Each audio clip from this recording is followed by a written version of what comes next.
Pernah nggak sih kalian dengar mitos-mitos kayak, jangan duduk di depan pintu nanti jodohnya jauh, atau jangan potong kuku malam-malam nanti sial? Kita sering banget dengar mitos-mitos kayak gitu sejak kecil. Tapi sebenarnya, kenapa sih mitos itu ada? Cuma buat nakut-nakutin atau ada tujuan tertentu? Nah, di video ini kita bakal bahas fungsi mitos zaman dulu dan kenapa mitos itu masih bertahan sampai sekarang.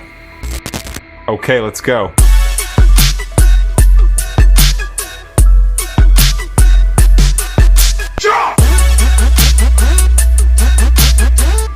Sebelum kita membahas lebih jauh, kita perlu memahami terlebih dahulu apa yang dimaksud dengan mitos. Mitos adalah cerita atau kepercayaan yang berkembang di masyarakat secara turun-temurun. Biasanya, mitos mengandung pesan moral, aturan sosial, atau bahkan peringatan yang tersirat di dalamnya. Meskipun banyak orang menganggap mitos sebagai sesuatu yang tidak masuk akal atau hanya sekadar cerita lama, jika kita menelusuri lebih dalam, seringkali ada alasan logis atau latar belakang historis yang melandasinya. Beberapa mitos mungkin berasal dari kebutuhan masyarakat pada zamannya untuk menjelaskan fenomena alam, menjaga norma sosial, atau melindungi individu dari bahaya yang belum sepenuhnya dipahami. Oleh karena itu, mempelajari mitos tidak hanya membantu kita memahami budaya dan kepercayaan suatu masyarakat, tetapi juga mengungkap cara berpikir dan nilai-nilai yang dianut oleh generasi sebelumnya. Jadi kenapa mitos itu ada?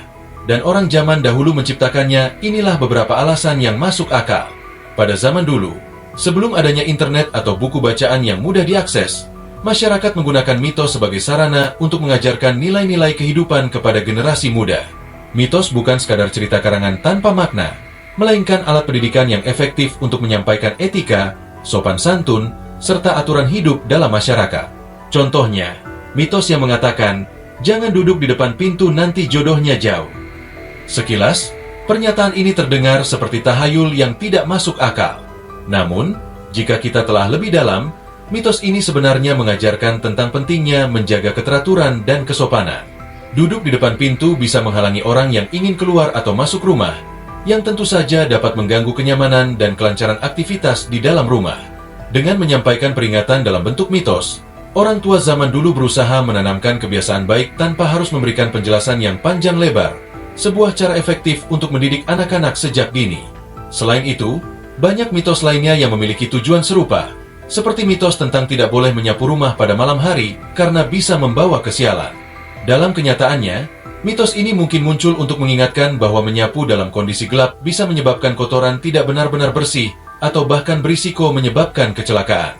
Dengan kata lain, mitos-mitos yang berkembang di masyarakat seringkali memiliki latar belakang yang berkaitan dengan kebersihan, keselamatan, dan norma sosial yang berlaku.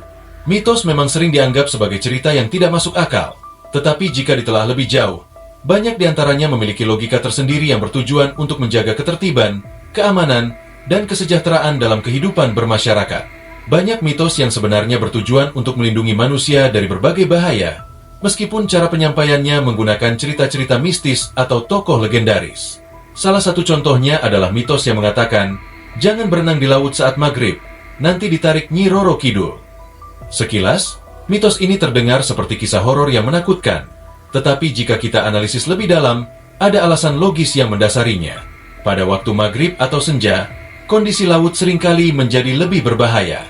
Ombak bisa lebih tinggi, arus bawah laut semakin kuat, dan jarak pandang juga berkurang akibat cahaya yang mulai meredup. Hal ini meningkatkan risiko tenggelam atau terseret arus tanpa ada yang menyadari. Dengan menciptakan kisah tentang Nyi Roro Kidul yang bisa menarik orang ke dasar laut, masyarakat zaman dulu secara tidak langsung memberikan peringatan agar orang tidak berenang di waktu-waktu berisiko. Selain faktor alam, waktu maghrib juga dianggap sebagai saat peralihan antara siang dan malam, di mana suhu udara berubah, angin bertiup lebih kencang, dan kondisi tubuh bisa lebih rentan terhadap penyakit. Dengan adanya mitos ini, masyarakat diingatkan untuk menghindari aktivitas berbahaya dan kembali ke rumah sebelum malam tiba. Mitos-mitos seperti ini bukan hanya berlaku untuk laut, tetapi juga dalam kehidupan sehari-hari. Misalnya, ada mitos yang melarang anak-anak bermain di luar rumah saat maghrib karena bisa diculik makhluk halus.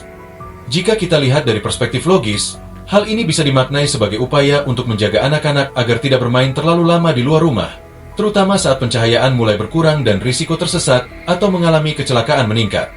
Mitos juga sering digunakan sebagai cara untuk menjaga norma sosial dan aturan adat yang telah diwariskan dari generasi ke generasi. Salah satu contohnya adalah mitos tentang larangan menikah dengan saudara jauh atau menikah tanpa restu orang tua. Sekilas, mitos ini mungkin terdengar seperti aturan yang membatasi kebebasan individu dalam memilih pasangan.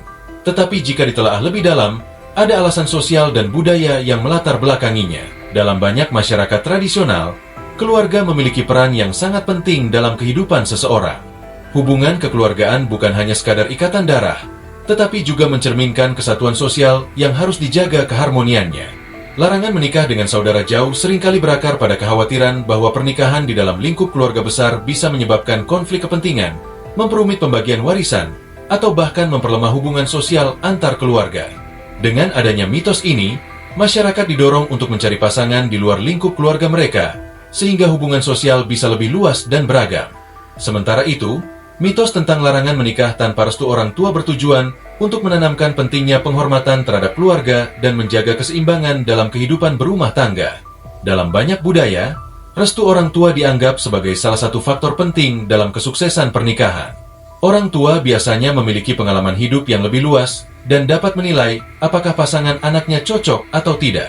Jika seseorang menikah tanpa restu, dikhawatirkan akan muncul konflik keluarga yang dapat berdampak pada hubungan pernikahan itu sendiri. Oleh karena itu, mitos ini digunakan sebagai peringatan agar anak-anak tidak bertindak gegabah dalam memilih pasangan dan tetap menghormati keputusan keluarga mereka. Selain menjaga keharmonisan keluarga, mitos-mitos semacam ini juga membantu menjaga stabilitas masyarakat. Dalam komunitas yang erat, pernikahan tidak hanya dipandang sebagai hubungan antara dua individu tetapi juga sebagai penyatuan dua keluarga besar. Jika pernikahan dilakukan tanpa memperhatikan norma sosial, bisa muncul ketegangan atau perpecahan di dalam masyarakat. Beberapa mitos juga memiliki fungsi penting dalam menjaga kelestarian alam.